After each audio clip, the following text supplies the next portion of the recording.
Welcome to episode 12 in the Accident Theory series. So far, we have learned that a model is an abstract theory that helps explain how systems work or predict future events based on limited information. Different models guide how incidents are reported, investigated, and analyzed, shaping the data available for future reference. There are two main types of models: those for individual incidents and those for general incident prevention. Individual models help explain specific causes, while general models assist in designing prevention strategies by filling knowledge gaps. Models function like maps, providing a guide for investigators, but their accuracy is critical to prevent faulty conclusions and ineffective safety measures. In today's episode, we will focus on the basis of a domino model. We will specifically look at the Heinrich domino model, the bird domino model, the Adams domino model, as well as a specific type of domino model referred to as the Swiss cheese model. In earlier discussions, we examined the concept of general incidents and delved into the idea of acceptable risk. This approach to understanding causation offers insights into particular situations, but also serves as a broader perspective on the nature of causation and risk as a whole. Various incident models act as valuable tools, providing a structured framework to help us organize the information collected during investigations. Additionally, these models play a crucial role in directing the data gathering process, ensuring that we obtain the necessary information to analyze and explain the causes of specific accidents in a comprehensive and systematic manner. Contrary to widespread belief in internet search engine results, domino models do not involve ordering pizza for pickup or delivery. A domino model is a metaphor to show the relationship of cause and effect within a sequence of events. A common pastime is to take domino pieces and arrange them in rows, standing them up in close proximity to the adjacent pieces. When one domino is pushed, it results in a chain reaction that causes all the other domino pieces to fall. This is commonly referred to as the domino effect. The domino effect also has a negative intonation that once a series of events begins, it happens in such quick succession that it can be very difficult to stop. An example of how quickly the domino effect develops could be described in an injury involving one person walking along a sidewalk and another person using a lawnmower in their yard. The person using the lawnmower accidentally passes the lawnmower over a pile of small stones. The lawnmower propels the stones at a very high rate of speed towards the person walking along the sidewalk. The person on the sidewalk, not paying attention to what is going on, is injured when one of these small stones hits them in the face and causes permanent vision loss in one eye. For this incident to take place, there was, hypothetically, an infinite amount of time leading up to when the lawnmower was pushed over the pile of stones. However, once the lawnmower contacted the stones, it started a sequence of events where there was a very short period from the unsafe act to the injury incident. Deciding on how this incident could have been avoided depends on how a person views responsibility. Was it the responsibility of the person using the lawnmower to clear the area of debris? Was it the responsibility of the lawnmower manufacturer to have some sort of safety guard in place to stop debris from spitting from the equipment? Or was it the responsibility of the person walking on the sidewalk to see the potential hazard and move to the other side of the street? All three types of causation would have technically reduced or eliminated the hazard from causing injury, but which one is considered the correct factor to eliminate? Regardless of who is to blame for the injury of the person on the sidewalk, if we were to look at each factor of the sequence of events as a domino, removing one of those domino pieces would have prevented the incident from taking place.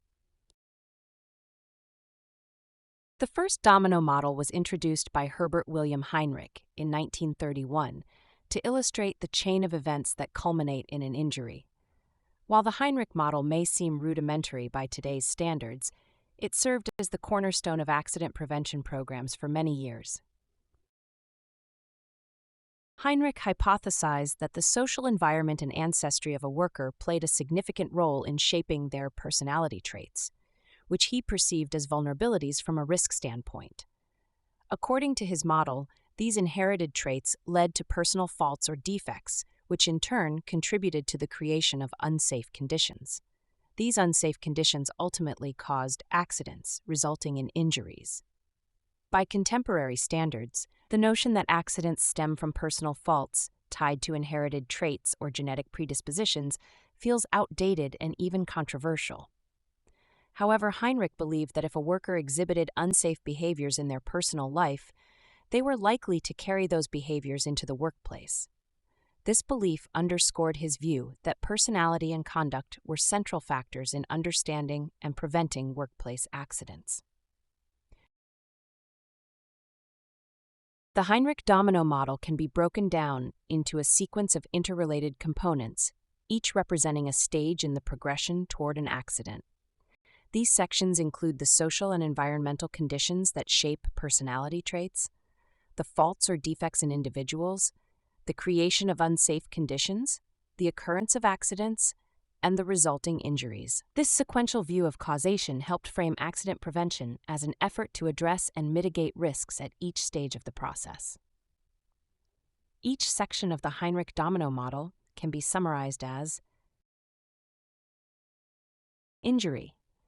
The damage to a worker such as fractures, burns, or lacerations that were a result of an accident. Accident. The event that can cause injury to a worker, such as falling, tripping, slipping, being burned, or being struck with an object. Accidents were the result of an unsafe act or hazard condition. Unsafe act or hazard condition. Some sort of behavior or action that is unsafe or presents a hazard, such as standing under a suspended load, removal or safeguards, insufficient lighting, or not wearing personal protective equipment.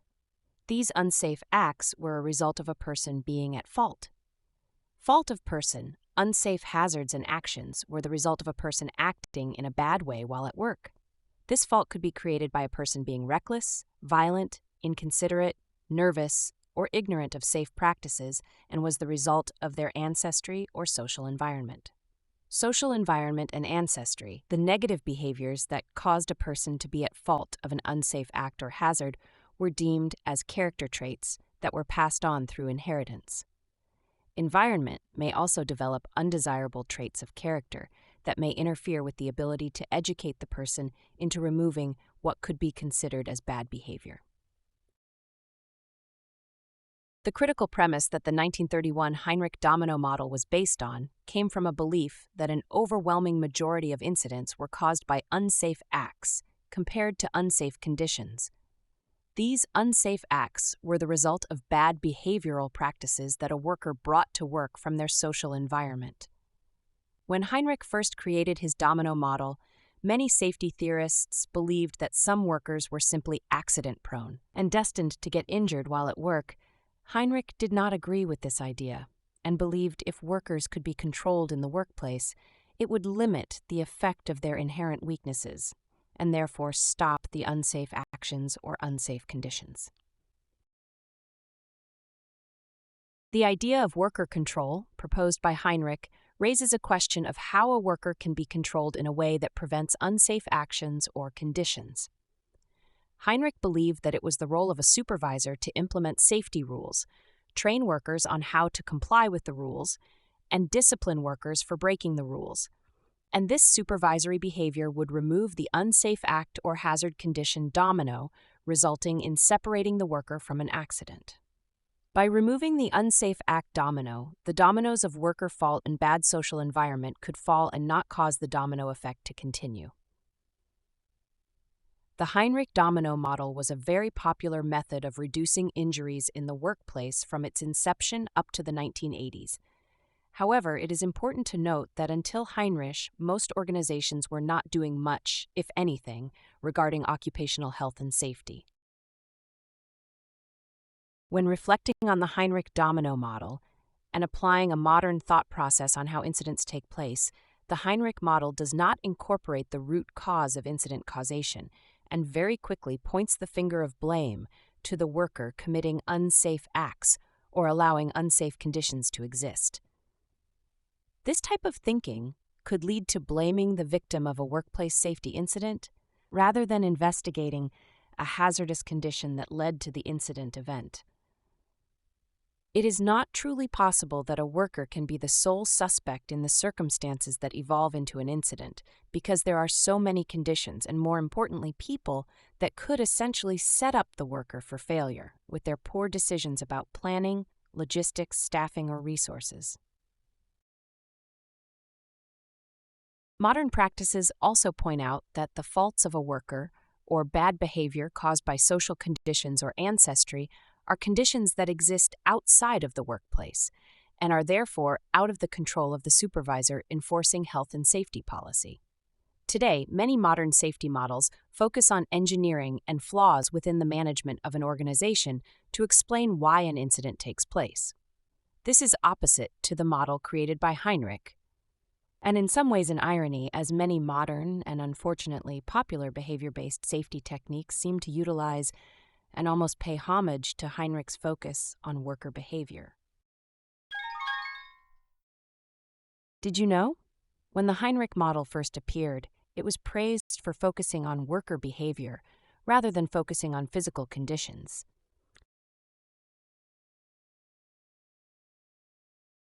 Frank Bird built on the Heinrich Domino model, but included property damage to the concept of loss as an integrated result of an incident. Bird proposed that it was simply a matter of chance whether an incident resulted in property damage or personal injury. We can use the Bird model with a simple example that could be at a construction site where a wrench is dropped from a ledge. The action of the wrench dropping from the ledge could result in the wrench being damaged. It also could fall on another piece of machinery causing on impact, or the wrench could fall onto a worker, resulting in injury. Thinking back to Episode 1 in the Accident Theory series, this is very similar to concept of near-miss incidents, with Bird identifying damage to property as equally important and injury to a worker. Applying the Bird model to the scenario involving a wrench falling from a ledge, it suggests that employers should not only be interested in the actual action of wrenches falling from ledges, but should be interested in preventing wrenches from falling from ledges in the first place. The Bird domino model also changes the factors that lead to an incident taking place. In the Heinrich model, an accident occurred due to an unsafe act that was caused by the fault of a worker. Bird, on the other hand, states there are immediate and basic causes that lead to an incident, and that these causes are the result of a lack of control management. Ultimately, Bird concluded that incidents are not the fault of the worker's personal characteristics or failure by a supervisor. Rather, they stem from the failure of management to set up proper educational programs for workers, standards to ensure the programs are successful, as well as failure to enforce standards that are developed. Although visually the Bird domino model looks similar to the model developed by Heinrich, there are many conceptual differences. Edward Adams further enhanced the Bird domino model by adding a sixth domino and rationalizing how the causes that lead to an incident are the result of management control. The first domino in the sequence does not make any references to the worker, rather places the responsibility for an incident in the management structure of an organization. Adams believed that the objectives set by management, the structure of an organization, as well as the operation of the organization were the ultimate causes of incidents. It is Adams' position that a problem with the management structure will lead to operational errors which can lead to accidents. Adams defined operational errors as subpar behavior by a manager and or subpar behavior by a supervisor. When comparing the Adams domino model to those created by both Bird and Heinrich, it is obvious that Adams is naming specific people within an organization as the causal factors of an incident. Subsequently, Adams revised his domino model by redistributing the causal influences of an incident by including individuals at all levels of the organization. In this revised model, system errors could occur due to poor decisions or the lack of decisions of an individual senior manager or executive. These system errors could ripple through the organization, setting up supervisors and workers to make errors of execution, which can result in incidents taking place.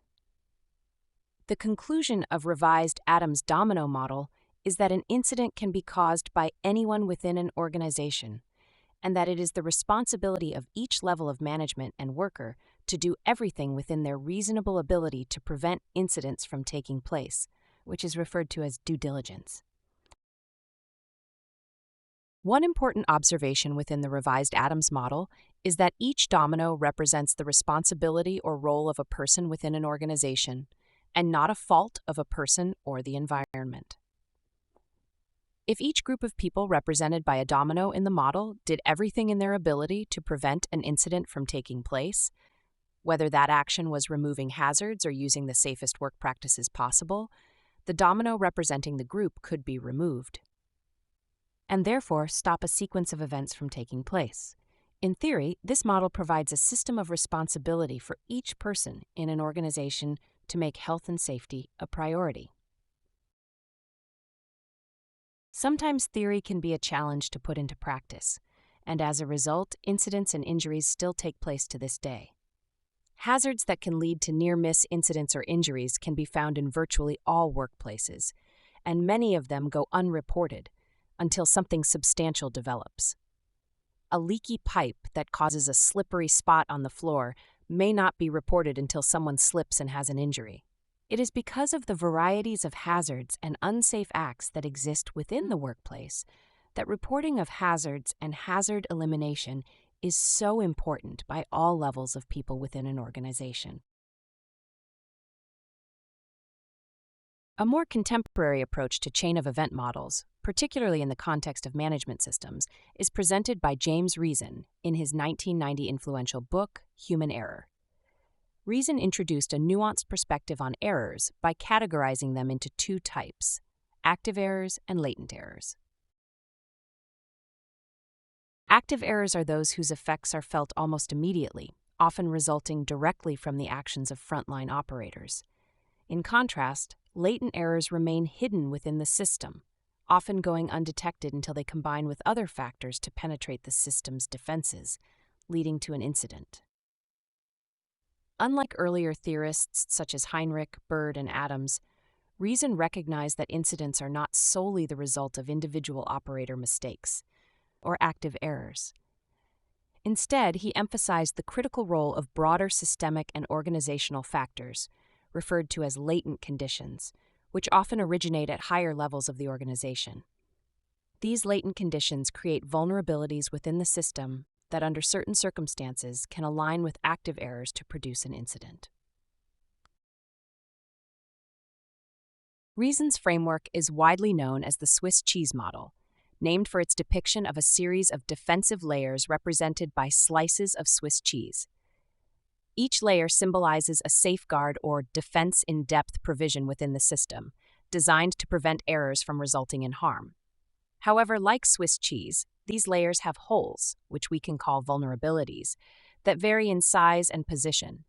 An incident occurs when the holes in multiple layers align, allowing an error to pass through all defenses. Reason's systems model shifts the focus from blaming individual operators to understanding the interplay of systemic failures and local triggers. It highlights how accidents are rarely caused by isolated events or unusual circumstances, but instead arise from latent failures that coexist with routine operations. These latent failures are typically intercepted by the system's defenses, but when combined with local triggers, they can breach these defenses, resulting in an incident. This holistic view underscores the importance of addressing organizational and systemic factors in accident prevention.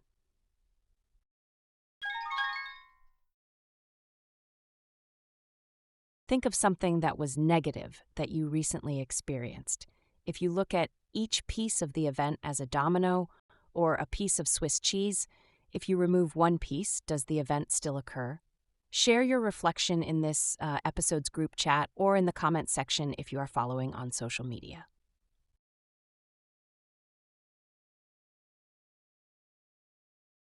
In episode 12, we looked at how domino-style accident causation models illustrate sequences of events that lead to incidents, beginning with Heinrich's early worker-focused approach. Bird expanded the concept by emphasizing that near misses and property damage reveal the same underlying weaknesses that cause injuries. Adams refined this further by framing incidents as failures within organizational structure, decision-making, and leadership, later broadening accountability to all levels of the organization. Finally, Reason's Swiss cheese model highlighted how active errors and hidden systemic flaws can align to breach defenses. The domino model is a metaphor showing how a sequence of interconnected causes can lead to an incident, similar to dominoes falling in rapid succession. Incidents often appear sudden, but the conditions leading up to them may exist for a long time before the final triggering event occurs. Determining responsibility for preventing an incident depends on how one views the contributing factors, and removing any domino in the sequence can stop the event. Heinrich's 1931 model linked accidents to inherited traits, personal faults, unsafe acts, accidents, and injuries, placing strong emphasis on worker behavior as the primary cause. Modern safety approaches shift focus away from worker faults and toward engineering solutions and management system weaknesses. Frank Bird expanded the domino model by including property damage as a meaningful outcome and emphasizing that near misses and damage events are equally important learning opportunities. Bird proposed that incidents stem from immediate and basic causes, ultimately linked to management's lack of control, training, standards, and enforcement. Edward Adams further adapted the model by placing the first domino squarely on management objectives, organizational structure, and leadership behavior. James Reason's Swiss cheese model introduces active and latent errors, showing how system weaknesses and operational triggers must align for an incident to occur. The Swiss cheese model emphasizes that incidents result from systemic vulnerabilities combined with frontline actions, not solely worker mistakes. COHSI provides its students with a multiple-choice quiz at the end of each episode, which can be used as practice material for the content that has been covered. A free version of the quiz can be accessed by anyone following our content on social media by using the QR code shown on the screen. If you are a COHSI student, please complete the discussion board topics found throughout this unit, as well as the episode quiz. Both of these tasks can be found under their appropriate tabs in your learning portal. If you have any questions or concerns, please reach out to your course instructor. Thank you for watching and have a safe day.